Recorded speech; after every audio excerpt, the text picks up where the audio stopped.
Oi, oi, oi, gente boa, gente querida. Estamos mais um dia aqui com você e antes de qualquer coisa, de darmos qualquer prosseguimento, eu quero lembrar você que a gente lida aqui com uma mente digital do algoritmo e não adianta o que eu digo, ele não se impressiona com nada. Ele só se impressiona com três coisas, esse cara chamado algoritmo. Ele se impressiona com gente que chega e pum, se inscreve, gente que se inscrevendo, pum, toca o sininho, e gente que se inscrevendo vai dar um like. Aí ele, eu entendi. Inteligentíssimo, mas nem tanto. Então, se você está chegando aí, deixe lá, dê seu toque, aperte o sininho, deixe o seu like, convide os amigos para fazerem a mesma coisa, tá bom? E avise a todo mundo que nós estamos tendo esse tempo juntos aqui, que tem sido rico, simples, prático e edificante para muita gente. E divulgue para muitos outros. Muitos outros, está tudo gravado na plataforma aqui no YouTube. E eu venho falando sobre Tiago, no capítulo 1, desde o verso 19. E hoje eu vou continuar nos versos 26 e 27. Mas antes disso, eu quero lembrar você que tem coisas importantes para você fazer nesse Natal. Por exemplo, tem o meu curso Reconexões, que está aí, ó, para todo mundo fazer. Você entra lá no caiofab.com.br/cursos, você vê o banner do Reconexões, clicou, entrou, estou eu aí explicando o que eu entrego nessas 200 aulas de 10, 12 minutos cada uma, que começa antes do Gênesis e termina depois do Apocalipse e viaja por toda a história da humanidade, ajudando você a ter uma percepção, uma cosmovisão da sua própria existência planetária. E como é que você consegue a reconexão? Com reconexão com Deus, com você mesmo, com o seu próximo, com a criação, com a humanidade toda, e o que isso afeta na sua vida. Se você não quiser ser transformado, não faça o curso. Mas se você quiser se tornar uma pessoa da nova humanidade, então o curso foi feito completamente para você. E também eu quero lembrar que nós lançamos em inglês o nosso canal Stop and Think with Caio Fábio. Olha só, tá aí a minha filhinha querida, amada, linda, Emily, e o marido, o Diogo, meu amorzão, estão aí ajudando a fazer isso tudo. Eles estão fazendo para mim, lá na Flórida, e é extraordinário. Já tem uma quantidade expressiva de vídeos, todos em inglês, para você mandar para o pessoal que você conhece na terra inteira que não fala português. Quase todo mundo no planeta fala ou entende inglês, então mande para eles. E é a mesma mensagem que você ouve aqui, traduzida para o inglês. Stop and Think with Caio Fábio, divulgue para todos.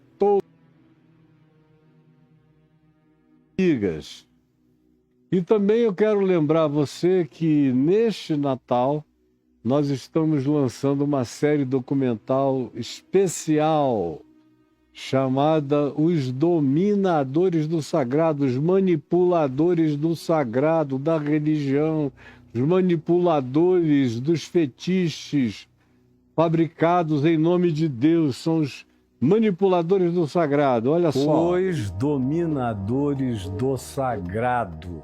E eu que nunca leio nada, recebi um briefing tão bonitinho, tão bem feito. A série revela a distinção brutal entre o santo, aquilo que é de Deus, e o sagrado, aquilo que a religião inventa para dominar e controlar. Você vai ver os benefícios que isso vai trazer. Primeiro, uma desintoxicação religiosa, uma desintoxicação do sagrado. Segundo, uma visão da batalha real, que é compreender quem são os verdadeiros principados e potestades contra os quais a gente luta. Terceiro, é uma vacina contra esses manipuladores do sagrado na sua alma. O cristianismo é em si uma manipulação do sagrado, uma das maiores manifestações dessa invasão manipuladora, predatória e completamente enganosa. E, por último, você vai adquirir uma pacificação espiritual extraordinária para viver Deus na catedral da criação, com toda a liberdade.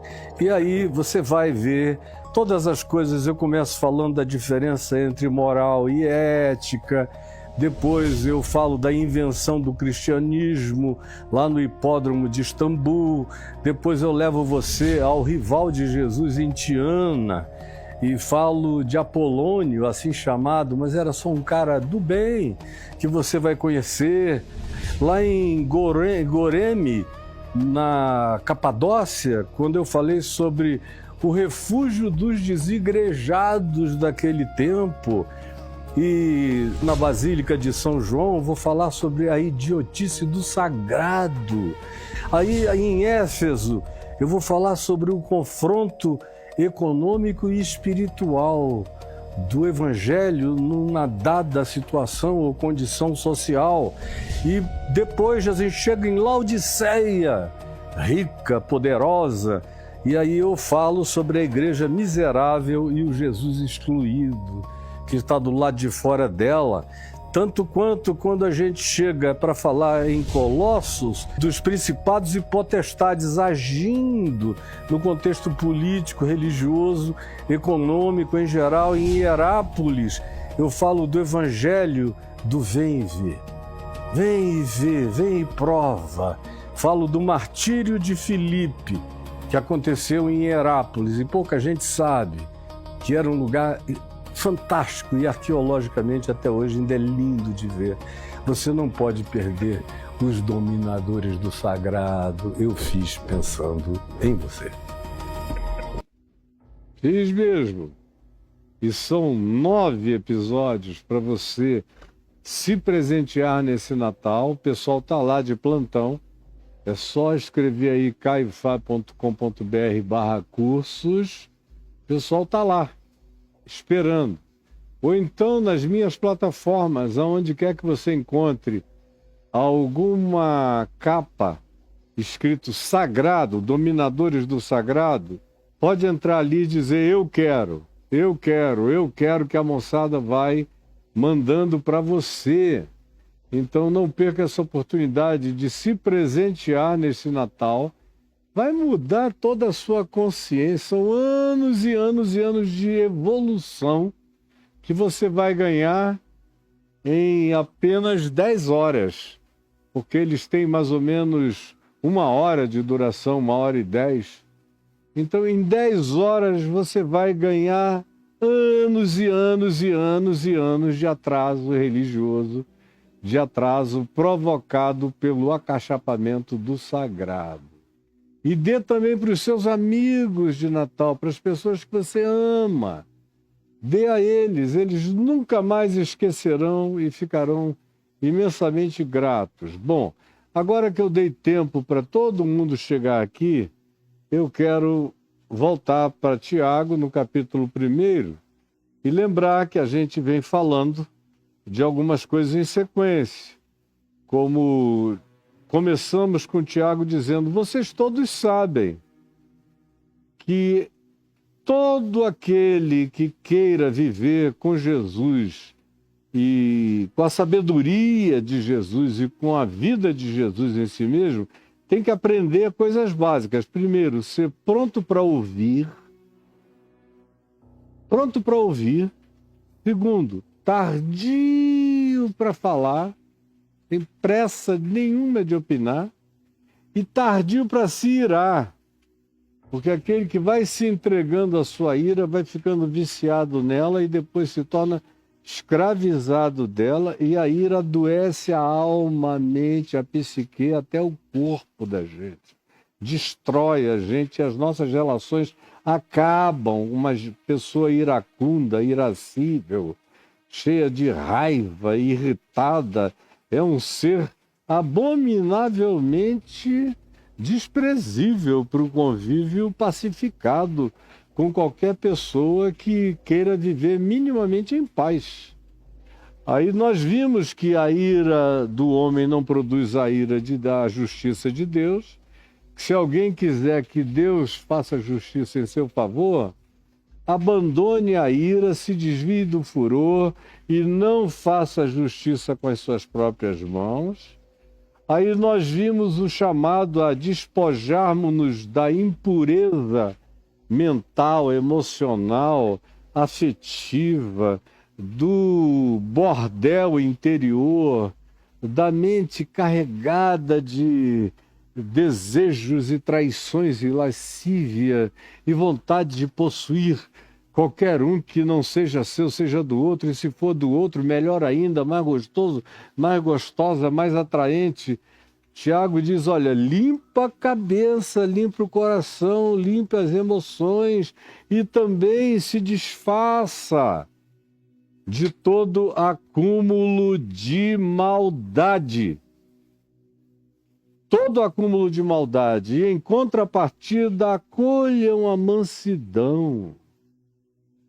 A capacidade de reagir. O manso é um indivíduo que tem todo o poder para ir quebrar, se ele quiser. Mas ele decidiu que melhor do que vencer os outros, ou melhor do que conquistar uma cidade, é ter a capacidade de conquistar a si mesmo. De dizer não para a ira do coração, de se controlar. Esse é o manso, ele não é um banana, um bobo, um fraco. Ele é um cara que, se quiser partir para cima, vai causar um estrago, mas ele não quer isso. Ele decidiu que a vida dele é melhor, é maior, é mais sublime e é mais transcendente do que ficar dando respostinhas idiotas à idiotice que nos provoca. Portanto, livre-se do acúmulo de maldade, acolham com mansidão a palavra em vós implantada. E aí eu falei sobre Pedro, que chama essa palavra em nós implantada de divino sêmen. Falei de Paulo aos Gálatas, dizendo que nós ficamos grávidos de Cristo, que está crescendo em nós numa gestação que só se consuma quando a gente ficar à cara dele, quando ele nos domina por inteiro.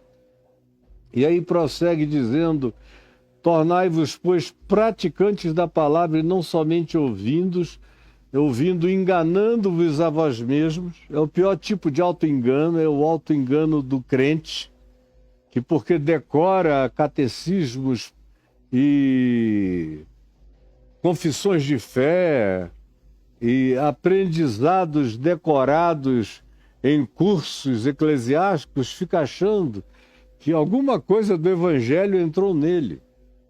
Mas o Evangelho só se manifesta em nós como prática de vida, de conduta, de atitude, de postura, de gesto, de ato, de olhar, de interpretação.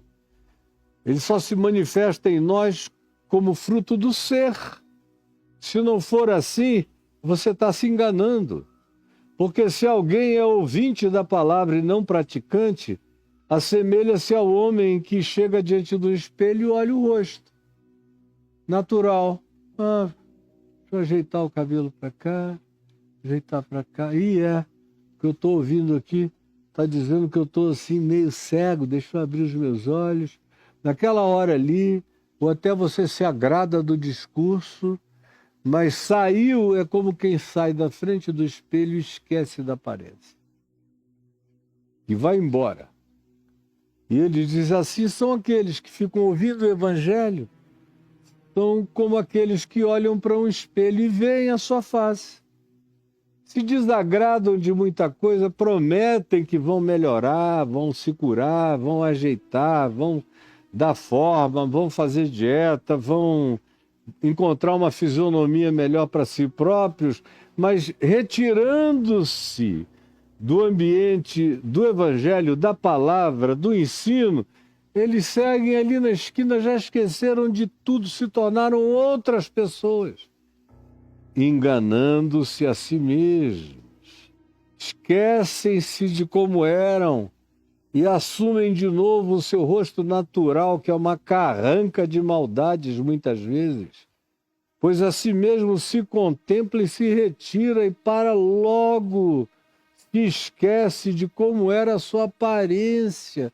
O Evangelho não produz memória curadora, terapêutica, transformadora, regeneradora, alteradora, convertedora no coração deles, não.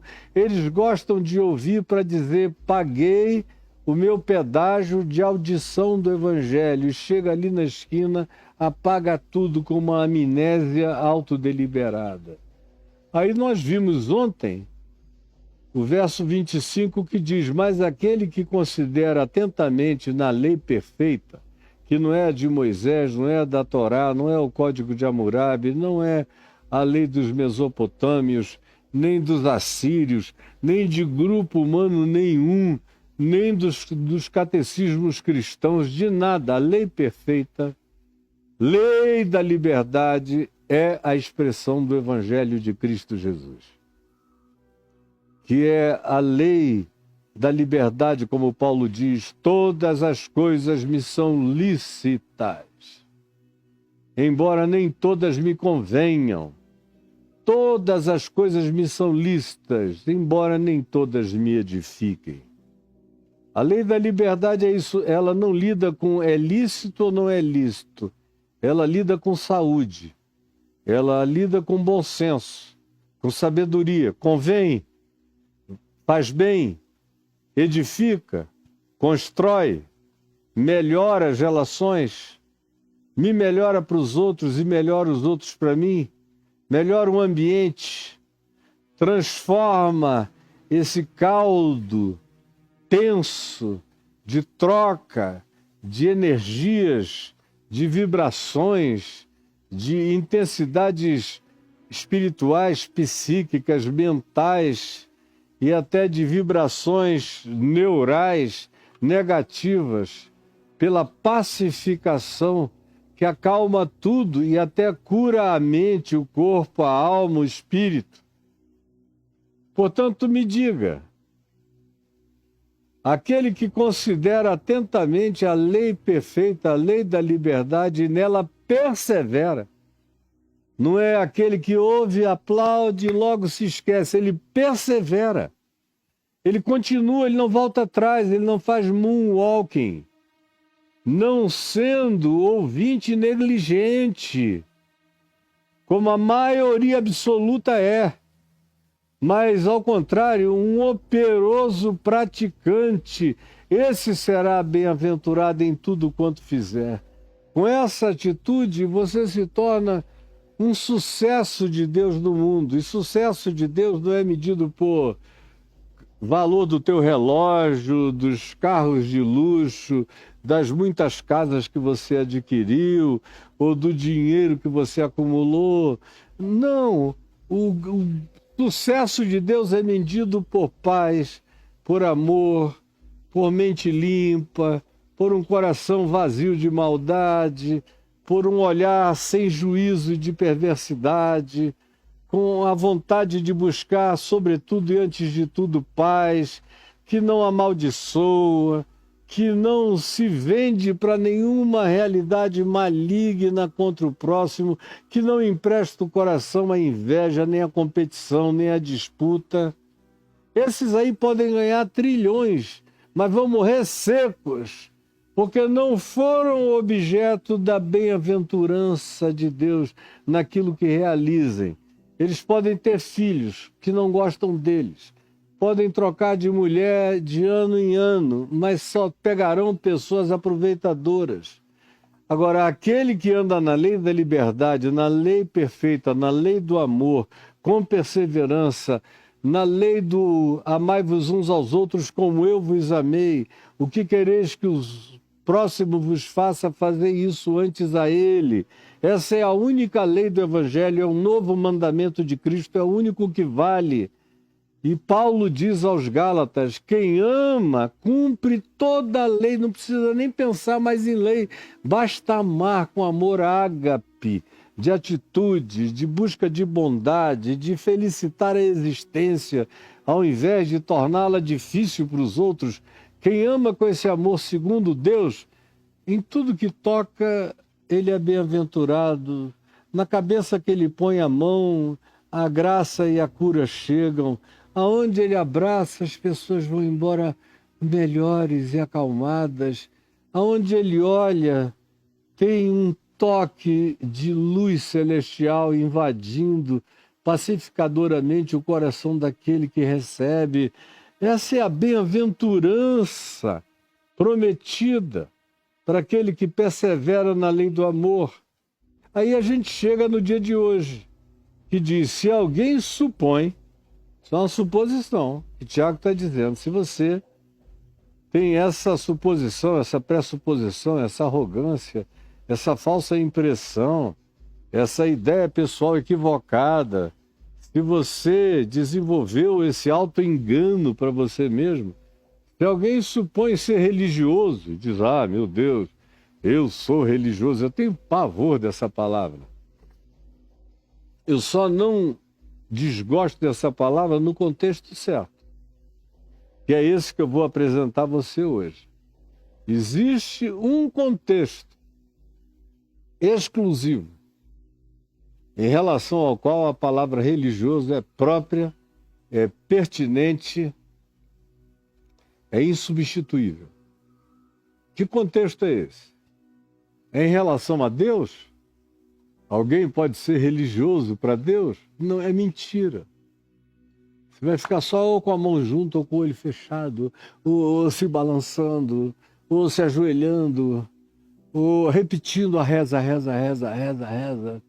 Mas, se isso tudo não vem da pureza do coração e da verdadeira prática religiosa, que não é feita com as mãos para os céus, a verdadeira prática religiosa é exercida com as mãos estendidas na direção do próximo.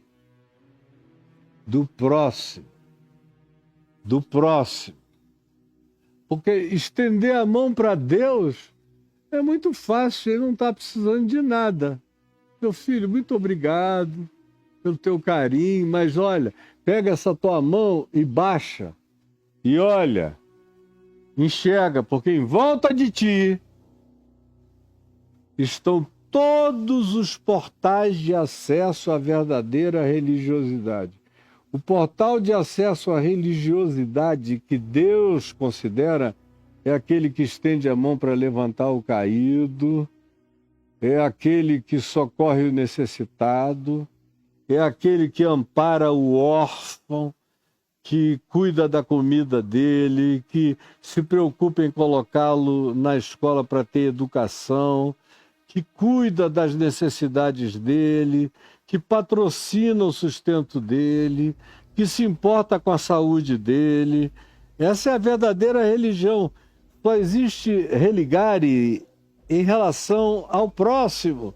Porque como é que eu, finito, vou me religar ao infinito? O infinito está para além da religação. Por isso o Evangelho não diz que o encontro com Deus é o homem se encontrando com Deus, é o Deus vindo ao encontro do homem. Afinal, Deus estava em Cristo se reconciliando com os humanos. Não são os humanos se reconciliando com Deus.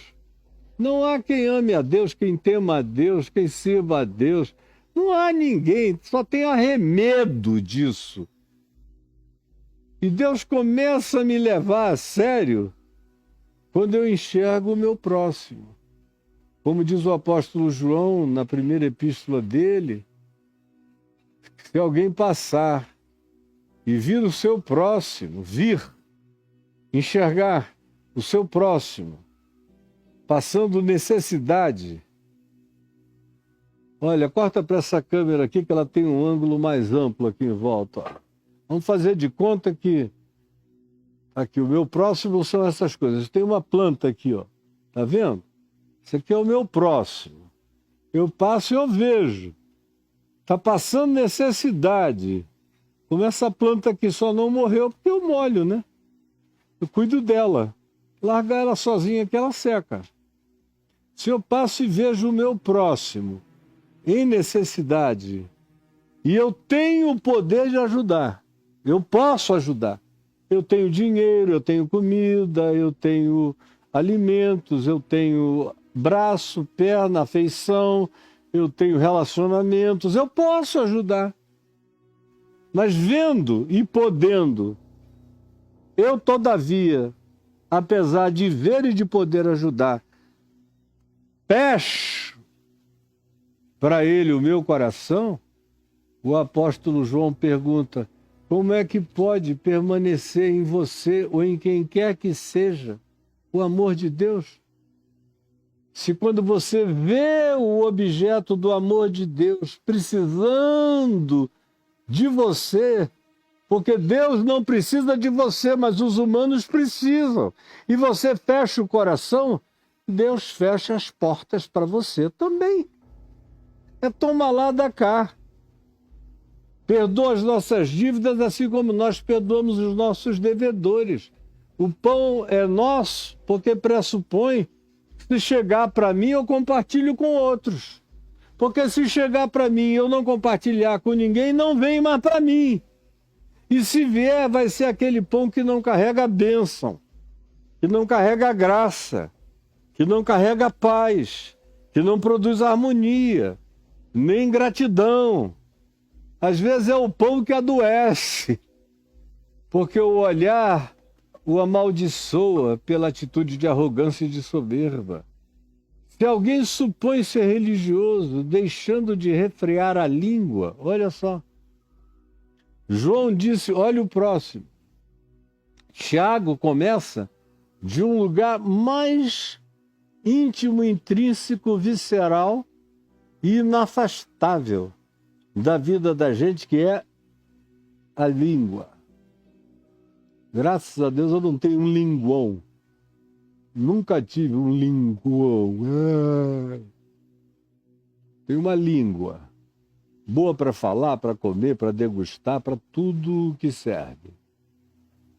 Agora, Tiago diz, toma cuidado. Porque se alguém julga ser religioso e não refreia a língua, não tem um freio. Oh, não fala essa idiotice. Não refreia a língua. Diz ser religioso. Frequenta a congregação para ficar bem informado. Para saber quem é que está pegando quem é que está amassando quem é que está traindo quem é que está afim de dar para quem é que está tomando dinheiro de quem é que seduz o pastor, com quem que a mulher do pastor tira uma onda e eventualmente até sai. Vai para a congregação para ficar sabendo de porcaria, de todas as maldades. Aí você canta, levanta os braços, participa do louvor como um levita, que não levita nada. E aí, terminou a reunião, ou até antes de terminar, já tá, ó, você viu?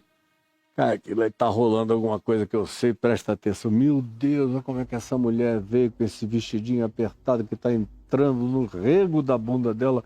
Ai, meu Deus! Ainda bem que meu marido não veio hoje, senão ele estaria de olho lá. E aí vai. Alguém fala o nome de alguém, ele nunca viu a pessoa, não sabe nem quem é, mas diz, é um perverso, é um herege. Por quê? Porque o pastor fulano de tal disse que ele é, então vamos tocar isso para frente. E você diz que é religioso e não consegue refrear a sua língua. Nem em público, nem dentro de casa. Nem sozinho. Aí você diz, mas sozinho também? Claro. Porque você não precisa tremular a língua para que a língua esteja em ação como pensamento perverso, pensamento maldoso, mesmo trancado no banheiro tomando banho, imaginando o mal para os outros. É alguém que não refreia a língua, porque conquanto o pensamento dê a ordem para a língua se expressar, mas é do pensamento que começa o processo metafísico que vai se expressar pela fisicalidade do tremular da minha língua. Se alguém julga ser religioso e é fofoqueiro, mentiroso, espalhador de calamidades e não tem nenhum prazer em silenciar a maldade, ou a fofoca, ou o que não sabe, ou o que se divulga, ou o boato, ao contrário, é um boateiro inveterado, cara, você é tudo. Você é um perverso. Mas a única religião possível, segundo Deus, é essa: de cuidar de quem precisa de cuidado e de refrear a língua, para não sair espalhando maldades e venenos na terra. Se alguém supõe ser religioso deixando de refrear sua língua, antes enganando o próprio coração, porque isso é um auto-engano do diabo perverso. É o cara que vai, a maioria dos que estão dentro da igreja são povo da mentira. Conforme o livro do Scott Peck, dos anos 80, O Povo da Mentira. Scott Peck foi um cara que escreveu um livro fabuloso chamado A Trilha Menos Percorrida. Ele era um psicólogo agnóstico. Enquanto escrevia o livro, ele se converteu ao Evangelho. Aí foi frequentar uma igreja batista no norte da Carolina, nos Estados Unidos, crendo que tinha encontrado o povo da verdade, o povo do amor. Aí ficou 8 anos na igreja, não conseguiu passar disso. Porque ele disse que em todos os ambientes que ele trabalhou, na guerra do Vietnã, com os coletivos do Exército, como psicólogo das Forças Armadas, nas clínicas dele de psicologia para gente de todas as vertentes profissionais do mundo, ele nunca encontrou povo pior, mais mentiroso, mais fofoqueiro, mais enganador, mais emprazerado pelo boato e pela dúvida, mais capaz de inconsequentemente soltar coisas adiante que poderiam destruir a vida das pessoas, das gentes, do que no ambiente cristão. Aí, não satisfeito, ele achou que aquela era uma doença da congregação dele. Ele foi visitar outras. E aonde ele ia, todo mundo era dali para pior. Ele ficou tão absurdificado com aquilo ali que depois de alguns anos de verificação e pesquisa, ele falou: olha, de Jesus eu quero ser para o resto da minha vida, mas não quero nunca mais ter nada a ver com o cristianismo, nem com igreja nenhuma. E escreveu um livro inesquecível chamado O Povo da Mentira, sobre a psicologia eclesiástica do convívio dele, detalhado com análises científicas para os transtornos psíquicos dos crentes mentirosos e que vivem se enganando a si mesmos. Eles querem salvar os Estados Unidos da América e botam lá um indivíduo que só Deus sabe de que natureza infernosa ele é, e mentirosa, e promíscua, e disfarçada, e maligna. Mas são os crentes que seguram os braços daquele Moisés do mal lá, como seguraram os braços de um certo Moisés do mal aqui, que agora está com os braços estendidos numa cama, aqui perto de casa. Pois bem, crentes, enganando-se a si mesmos. Tudo isso em nome de serem religiosos. Deus, pátria, família, bons costumes, moralismos, hábitos, todas essas coisas. Meu Jesus, está tudo tão claro, mas vocês não creem no Evangelho. Não creem na palavra que Jesus mandou crer. Isso aqui é uma palavra de sabedoria de Tiago, irmão de Jesus, falando aquilo que qualquer ser humano sadio e saudável mentalmente na face da terra, de Buda, passando por Zoroastro, passando por Confúcio, passando por quem você quiser, dirão: essa palavra é irretocavelmente verdadeira. Mas você não quer verdade, você quer continuar carregando o label, a marca, o selinho de religioso, ou de legendário, ou seja lá do que você queira, essas palhaçadas todas, enganando-se a si mesmo. E aí Tiago diz: pois fique sabendo, essa sua religião é vã, é vazia, é oca. Vão significa vácuo, nada.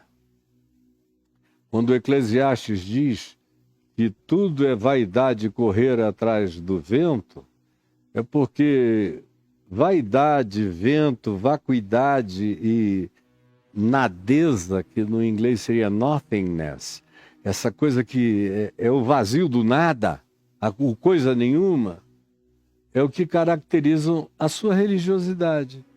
Você pode estar lá todo domingo, toda quarta, todo dia, dar o dízimo, dar a oferta, se batizar 10 vezes por ano, mas é vã a sua religião e vã a sua fé. Totalmente vã. Aí ele conclui, para a gente concluir: a religião pura, não é para cima, é para o lado. É aqui no horizonte das minhas percepções, aonde habita a possibilidade da prática da religião pura. É em relação a todos aqueles que fazem parte do âmbito dimensional da minha percepção, da minha visibilização, do meu alcance e da possibilidade do meu socorro. A religião pura e sem mácula não é feita de doutrina, de credos, de exames disso, daquilo e daquilo outro, não. A religião pura e sem mácula. A verdadeira ortodoxia não é de palavras, é de ações, é de atos. O evangelho não é acerca do quê, é acerca de como e para quem. A religião pura e sem mácula, para com o nosso Deus e Pai, é esta. É uma só. Visitar os órfãos. Você frequenta aqui a igreja dos Rolex, Patex Philippes, Jaguares e seja lá o que for que você queira. Nada contra as marcas, bons carros, bons motores, mas isso virou símbolo de unção para você, seu palhação, seu pastor palhação, seus crentes idiotados. A religião pura e sem mácula para com o nosso Deus e Pai é uma só. Visitar os órfãos, acolher os órfãos, socorrer os órfãos, sustentar os órfãos, paternizar e maternizar os órfãos, incluí-los, imergi-los no seu amor. E mais também, a verdadeira e pura religião para com nosso Deus e Pai é também visitar as viúvas, cuidar, e naquele tempo de Jesus, de Tiago, de Pedro, de Paulo, primeiro século, não havia amparo para viúva nenhuma. Se o marido morresse e se ela não tivesse filhos bons para honrar o pai e a mãe, sustentar o pai e a mãe, socorrer o pai e a mãe, não deixar faltar nada à mãe viúva, já que agora o pai já se foi, não tem ninguém para socorrer. A verdadeira religião começa olhando para casa, para minha mãe, para os meus que estão ou passando necessidade, ou em dificuldades, ou em perrengues, ou em escassez. Não adianta você ir todo dia adorar a Deus com a sua mãe, pecando de necessidades ali do lado. Seu palhaço terrível, ser idiotado que você se tornou, não consegue enxergar isso. Fica até com raiva de mim por falar essa verdade, que é uma repetição franca do que Tiago diz, do que João diz, do que o Evangelho diz. Pode me odiar à vontade, porque tanto mais quanto você me odeia, mais os céus ficam de caso amoroso comigo. A religião pura e sem mácula para com o nosso Deus e Pai é esta: visitar os órfãos e as viúvas nas suas tribulações, nas suas privações, nas suas doenças, nas suas faltas de cuidado. Isso tinha que ser prioridade de qualquer grupo cristão. Não é fazer um templo grande, como eu estou vendo agora que é o nosso celeiro of prayer. Um galpão do Valdomiro que comprou lá, ou alugou, sei lá o quê. Aí vai, olha a casa de Deus como está linda. Cara, para Deus aquilo é só um galpão, não tem nada a ver com ele. E os órfãos? Quantos órfãos vocês poderiam ter atendido com essa grana jogada aqui para arrancar mais grana de gente absolutamente descerebrada? Só gente descerebrada e idiotada é que frequenta esses lugares. Porque quem soma, quem tem 2 neurônios, não vai. Onde estão os órfãos no projeto da sua comunidade de fé? Vocês existem não para ficar fazendo cafuné uns nos outros, é para edificarem a fé mútua, fortalecerem os laços de fraternidade e reunirem recursos financeiros para socorrerem, em primeiro lugar, o órfão e a viúva nas suas tribulações, que são muitas. E também, enquanto isto, a si mesmo guardar-se incontaminado das maldades do mundo, das traições, dos adultérios enganosos, todos são, da promiscuidade que faz com que você bote para dentro de você e faça troca de energias malignas. Eu tenho um artigo aí no meu portal caiofab.com.br, que se você escrever na lupinha a expressão orações ou relações contaminantes, relações que contaminam, eu creio, você vai ver que a gente não participa de relações sexuais incolumemente, depende de com quem. Porque nunca é só um pênis entrando num vácuo vaginal ou de vulva, nunca é só isso. Tem troca. Tá aí? Achou? Acha para mim. Vai vendo. Pesquisa para mim, não bota aí não que eu não vou ficar perdendo meu tempo. O nome é esse, relações contaminadas. Você, enquanto não achar esse nome, o que contaminam, não precisa nem botar aí. Mas está aí. É muito mais do que isso. Você troca energia psíquica em qualquer relação sexual. O que há de pior na pessoa passa para você.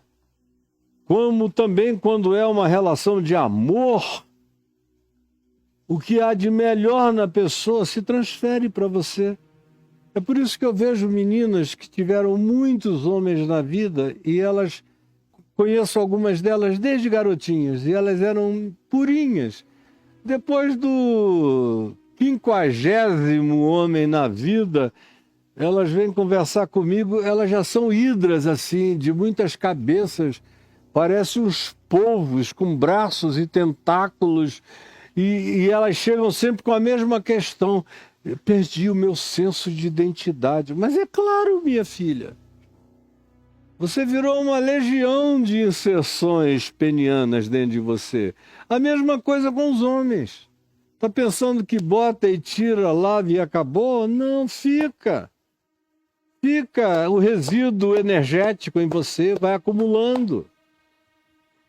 Por isso, se você quer ter alguma religiosidade, cuide dos órfãos, das viúvas e se mantenha, como diz aqui, guarde-se incontaminado dessas trocas mundanas, como Jesus disse, até para ir morar numa casa, para passar uns dias numa casa. Jesus disse, veja se há ali um filho da paz. Se houver, entre. Se não houver, siga. Isso para entrar numa casa. Não é numa vagina. Nem é receber um pênis.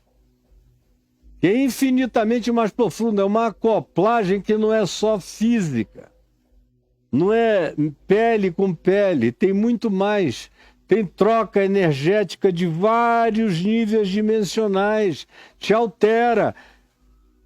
É por isso que a promiscuidade acaba fazendo de você uma pasta. E a palavra para promiscuidade também é dissolução, que significa a perda da solução original. É como quem chega com uma solução pronta. É um H2O onde você joga tudo lá dentro, metanol, velho barreiro, vai jogando o que você quiser, querosene, bota o que você quiser, depois bebe e veja se é água. Se não vai lhe fazer mal. A dissolução é perda de solução. Você fica uma pessoa sem identidade, sem saber de si. E mais do que isso, você se torna uma legião de muitas energias contraditórias e em choque na sua própria mente. Eu espero que, apesar da simplicidade, porque o tempo é curto, você tenha entendido perfeitamente o que eu disse. E no dia de amanhã eu volto com você, pedindo hoje a ti, Jesus, que essa palavra tenha feito bem a alguém. Por favor, que essa palavra tenha feito bem a alguém. É o que eu te imploro. Em nome de Jesus. Amém, amém e amém. Ô, gente boa, não esqueçam das coisas que eu estou pedindo que vocês não esqueçam nesses dias. Por exemplo, Jesus, a chave hermenêutica, é um curso da pesada que ensina você a pescar. Eu não dou peixe, aí eu ensino a pescar. Então tá aí. Como conciliar o Velho Testamento com o Novo. Eles são irreconciliáveis. Dizer que de capa a capa a Bíblia é um livro só, palavra de Deus, é chamar Deus de esquizofrênico, de multifrênico, de... Parece o Gadareno, Legião é o meu nome porque somos muitos, porque são tantas opiniões diversas e contraditórias que Jesus tem que começar a ensinar o ensino dele, dizendo, ouvistes o que foi dito na Torá, aos antigos, por Moisés, pelos antepassados? Eu, porém, eu todavia, eu contudo, eu diametralmente oposto a isso vos digo, não! E ensina o oposto, o evangelho é o oposto disso. Só não enxerga quem está viciado, levou e fez lavagem cerebral. Mas esse curso, Jesus, a chave hermenêutica, vai virar tudo. Você vai entender a vida. Você vai deixar de cometer os erros horrorosos que você vem cometendo, ou de ficar louco, porque tem muita gente enlouquecida indo para as clínicas psiquiátricas por causa de Deus, porque não consegue como fazer a conciliação entre o Deus que manda matar crianças, velhos, meninos e todo mundo do Velho Testamento e o Deus que diz para você nem sequer pensar em matar, porque o desejo e o sentimento já são homicidas. O Deus que diz que não basta não pegar fisicamente a mulher do próximo, que é melhor você aprender a limpar a mente, a olhar para todo mundo, as mais velhas como se fossem sua mãe, as mais novas como se fossem suas filhas, as da sua idade como se fossem suas irmãs. É assim que o Evangelho ensina. Isso é possível quando a gente educa a mente, o espírito, a alma. Tudo em nós é educável. Você só está esse ser amorfo e deseducado porque você nunca se submeteu à formatação da graça, que vai fazer de você um verdadeiro ser humano, à imagem e semelhança de Cristo Jesus. Lindo! Está aí para você, Jesus, a chave hermenêutica. E não esqueçam de que nós lançamos o documentário O Dilúvio, o futuro é pré-diluviano. O futuro é pré-diluviano. Eu levei o pessoal a Gobekli Tepe, Karahan Tepe, Derenkuyu, e saiu o dilúvio é pré-diluviano. Muita gente já adquiriu o seu, agora só falta você nesse Natal e dar de presente para um monte de amigos. Essa semana eu almocei com um amigo que viu, falou: meu Deus, você não tem ideia de como as minhas conversas nos meus ambientes sociais mudaram. Eu começo a dizer: acabei de assistir um documentário do Caio. Aí o pessoal: ele fez um documentário? Fez, deixa eu te contar. Quando começa a contar, todo mundo entra em perplexidade. Eu quero também, eu quero também, eu quero também, eu quero também. Está todo aí no caiofab.com.br/cursos. O futuro é pré-diluviano, mostrando que, como diz Gênesis 6, tudo que aconteceu antes do dilúvio, que acontece em Gênesis 6, aconteceu por causa de tecnomagia, de tecnologia excessiva, de mudança e de engenharia genética, de alteração das criaturas, de desenvolvimento de grupos canibalescos, de testes, experimentos, tipo a ilha do Dr. Monroe, onde havia gente com configuração humana e, ao mesmo tempo, um resto de configuração de outro tipo de animal, estilo centauro, minotauro, sereia, experimentos os mais variados que os alienígenas chamados de filhos de Deus, de Benai Elohim, de anjos ou de vigilantes, desceram e fizeram com os óvulos das mulheres, e o mundo antigo inteiro, por milhares de anos, virou um mundo de horror. Então, a filosofia e a história egípcia não é mito, é fato. A mitologia grega não é mito inventado, é fato. As mitologias do mundo inteiro, que são praticamente idênticas, as celtas, as bretãs, as indonésias, as da Micronésia, as de todos os lugares, as dos índios amazônidas, nos achados que estão sendo feitos de petróglifos de 20 mil anos, 30 mil anos, 40 mil anos, com essas criaturas gigantescas e os humanos pequenininhos. Está tudo escrito, a história humana tinha que ser refeita. Pegue para você. O futuro é pré-diluviano, porque Jesus disse: assim como foi nos dias antes do dilúvio, assim será nos dias antes da volta do Filho do Homem. O mundo vai ficar igualzinho.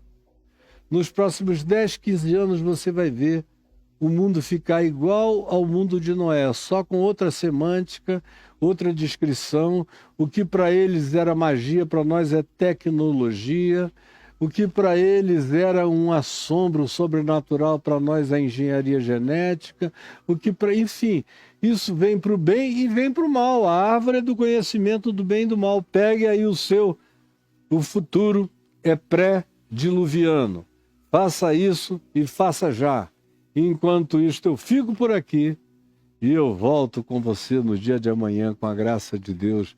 Em nome de Jesus, não deixe de divulgar esse canal.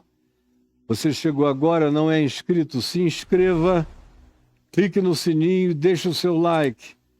Porque quando a gente atingir 1 milhão, já estamos quase lá.